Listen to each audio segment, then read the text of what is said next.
Hello everyone, welcome back to the channel. Thanks for tuning in as always. Thanks for all your support, thanks to all my subscribers, thanks for all the chat comments. Love it, very appreciated, really appreciated. So I've been off this week, so it's another van one. Yes, it's good having time off. Anyway, so cleaned the van today, inside, interior wise, done a little intro. That's edited down and currently processing in iMovie, and I'll get that exported and uploaded as soon as possible. And part 2 is gonna be, I was gonna do cabin, engine and drivetrain, but I've only just organised all this and I'm not moving all that out to get to the engine, so we're gonna do engine next. But what we can do is have a little look at the cabin. So I've moved my favourite little box that come with the van, which I love. Don't know why, it always sits in the middle. It's like the world's biggest centre console. And I tend to keep jump leads, chargers, multimeters, screwdrivers, wheel brace, etc in there. Anyway, normally it sits here, but I've moved it so I can walk through, because I'm a lump and I need space. Let's just move my blankets. There's always blankets. If you buy a camper van and you have a sorry, that wasn't me, that was the, I've cleaned everything so much the seats are squeaking. Yeah, if you buy a camper van and you have a partner, they're gonna want blankets. Blankets. So I'll get the steering lock off. My OCD can't cope with the steering wheel being like that. Right. Oh, come on. Sorry, I'm going to try and move the wheel. Have I got the wrong key? Probably. Apologies. Right, I'm going to pause. Sorry about that, I couldn't stand it being like that, it was driving me mad. Right, so, as I say, today, cabin. Right, there was a stereo when I got it, I've never used it. Well, the fascia does, there is a fascia, it does work to a degree, but I don't bother with it. I like listening to the engine. This is something we put in, just because I'm obsessed with knowing, we have a, this is for the split charging system, so this is the leisure battery which is underneath the passenger seat, and this is for the normal engine battery which is underneath the driver's seat. So yeah, all pretty normal stuff. It's the classic. I was talking to my daughter about this the other day. Like, my Fiesta Turbo's got a steering wheel like a button and no power steering, and it's hideous to turn around or do 3-point turns. This has no power steering, but it's got a ginormous steering wheel, so it's all right. It's all right. Clutch relatively light. Gearbox is good. It is 4-speed, 2-litre, early water-cooled petrol, Volkswagen petrol engine. And I don't know the BHP actually. I was thinking about that earlier. I don't know the BHP. I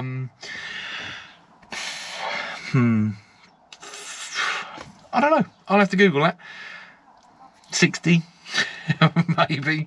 But to be honest, it pulls all right. This will do.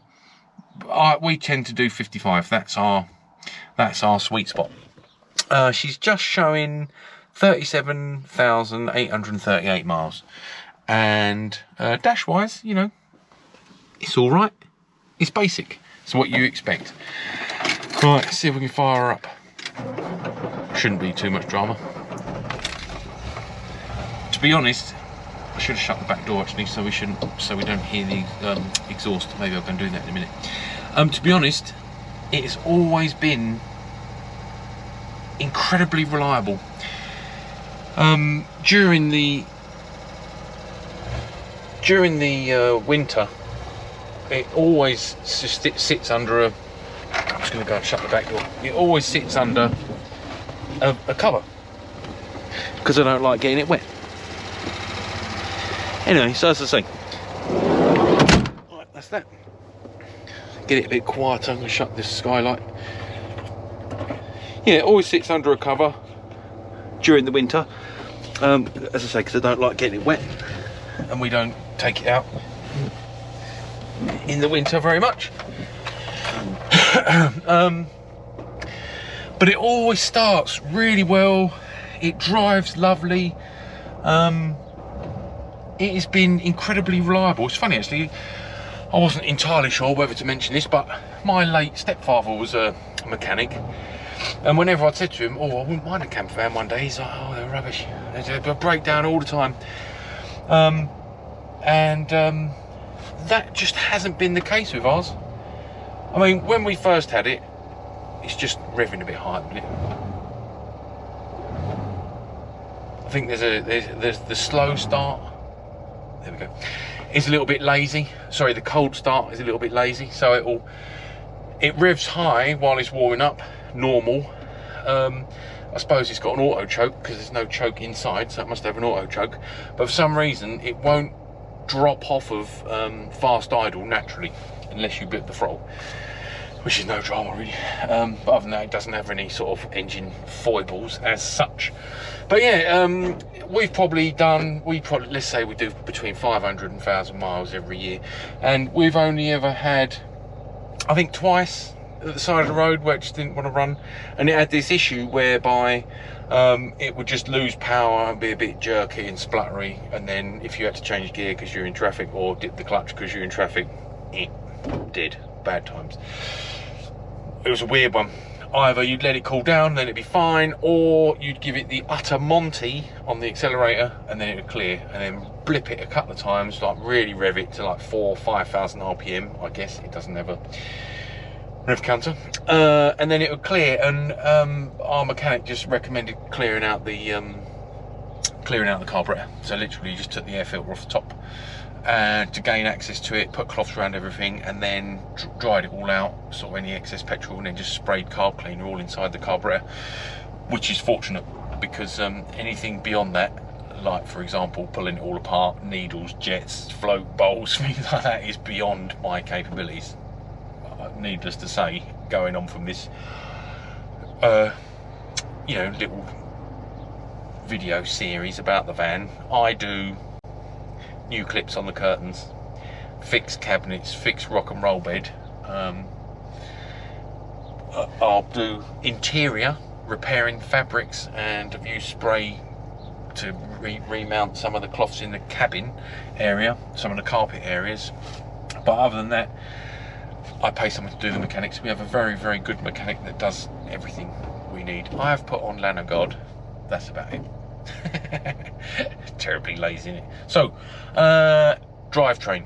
So it is rear wheel drive, obviously. That's never presented any problems. We did get a bit skiddy once trying to get out of we were at, I think, Santa Pod. Oof. We went to Bug Jam and it had been pouring with rain, and we had to get some assistance getting pushed out because of all that. Well, I just wasn't happy, wasn't having any of it. Getting out was a bit of a pain in the bum. Anyway, it's like a quagmire, but that's that. So yeah, two-wheel drive, rear-wheel drive, drum brakes all round. Brakes are fine. I mean, they're not great, but they're fine. We don't go above. The van will do 70. It will do 70, but then the fuel gauge goes down like the clappers, the temperature gauge goes up, so you know you're pushing it really. And so nowadays we generally tend to sit to about 55, and the fuel economy is about the same as a Subaru. Maybe I'm looking at it as a Subaru, maybe a tiny bit worse than the Subaru, maybe between 20 and 25, but you don't have it for that. You don't have it for that, and we don't drive it very far. What we do now, we did take it once to Lake District, so we're in Essex, we went to Lake District. It took forever. We probably had to fill up 4 times. It cost a fortune. So now we tend to do short runs, and we'll take my partner's modern car, she takes the dogs, and I take my daughter. The van stays clean. One thing I will say, if you buy a van, one thing, if you like car valeting, because it's your vehicle you drive, and also you sleep in it, cook in it, live in it, wash in it, get changed in it. I've become obsessed with keeping it clean. So whenever we go away, you know, it's flip-flops only inside, and I'll be going around with a dustpan and brush, flicking stuff out. I think my daughter and my partner torture me in the trying to keep it clean department. And we had been away in it. We just took it out for a day last Sunday because I was off. We said we'd go out for a day in the van, and yeah, it gets filthy in no time, which is very frustrating. But I think the girls do find that particularly funny. I'm obsessed with it. I'm going to switch her off now. Anyway, so what's it like to drive? Incredible. Miles better than I would ever have imagined. And as I was saying, just to reiterate really, albeit, you know, if I don't, say for example, I don't start my Fiesta Turbo for a month, just not because I'm lazy, just because I've forgotten. It will start and it might be a little bit lumpy and it might start and then stall. But the van, perfect-mundo. Sheesh. And as I say, as much as I was saying, I said, oh, Volkswagen, rubbish, break down all the time. Well, my experience has been Germans got it right, and the van's just incredible. Our mechanic's good, you know, and we always keep it serviced. It has oil and filter every year, irrespective of whether it's done the mileage to warrant that. Just a matter of course, really. My late stepfather always said, if you're going to do any maintenance on a car whatsoever, bare minimum oil and filter. Just keep doing the oil and filter. Make sure that's all good. And that's about it, really. Driving, amazing, comfy. Funny thing, very quickly, I commuted to work in it for about a month when I first had the Subaru, when the gearbox, it had to go away to have the gearbox rebuilt. Just new hub and bulk rings. Anyway, yeah, so I used it to commute for a month, and the thing that you noticed is, other than when I started it earlier and it was a few turns before it got going, when I've been using it every day, it was on the button and it felt like driving a modern car, which is mad for a vehicle of this age. But yeah, it feels remarkably modern, remarkably easy to drive. It's quite mellow, quite relaxing. I love going out in it. You do worry about damaging it, obviously, like you do with a car this age, because the last thing you want to do is have an accident and the insurance company write it off. But I don't really know how much it's worth now. I guess we'd looked at one, when we bought this, we looked at a fully restored Autohomes. I think this is a Mark II, and fully restored, perfecto-mundo, you're looking at 12 to 15, 6 years ago. So I think we'd always had the mind that we'd spend the money on it and we wouldn't lose anything. Anyway, that's it for what the cabin's like. Very squeaky windows. They've got to come out at some point. Copious amounts of space. Quite a nice layout. Yeah. Trim's nice. This is probably the cleanest bit of the entire van. The trim's nice. And the clocks are good. Everything's in nice condition, which is nice. The heater works now. It didn't when we first got it, and that was a bit of a ball ache because you have to take a whole dash out to get a new heater blower in. The seats are fine. I wish they were the ones that slid right forward and spun round, but they are fine. And in keeping with discussing the little foibles, oh yeah, we do have 12-volt charger under there, which is nice. Leisure battery under there, and then on this side behind the driver's seat is the main battery. Ooh, let's get myself up. See, it's nice being able to just spin around and get in the back, easy peasy. Right, one last look of the front. So yeah, it's a nice place to be up front. It is double good, just being able to get out, grab your, we keep our chocks under there, park up, put the handbrake on, get your chocks out, sling your chocks under, and then you can just put your feet up, get some music on, I've got a temporary cooker in here at the minute. That's another story. The reason the temporary cooker's there is because there was a national gas shortage last year. So that's just a very quick preview of that. So yeah, you can get in the back, get the kettle on, get your feet up, get some music on, and it's an absolute winner. Anyway, so very quick one. That's just a little bit about the cabin, what it's like to drive, what the drivetrain's like, what the engine's like. Engine's sweet, pulls nice, drives nice. 4-speed. It's funny really, it reminds me of my first ever Mark III 1.3 Escort. You always felt that a 5-speed would be better. I'm not sure this is the, you could probably only get it in 5th when you're going downhill at 60 miles an hour, but other than that, I don't really think it'd be good.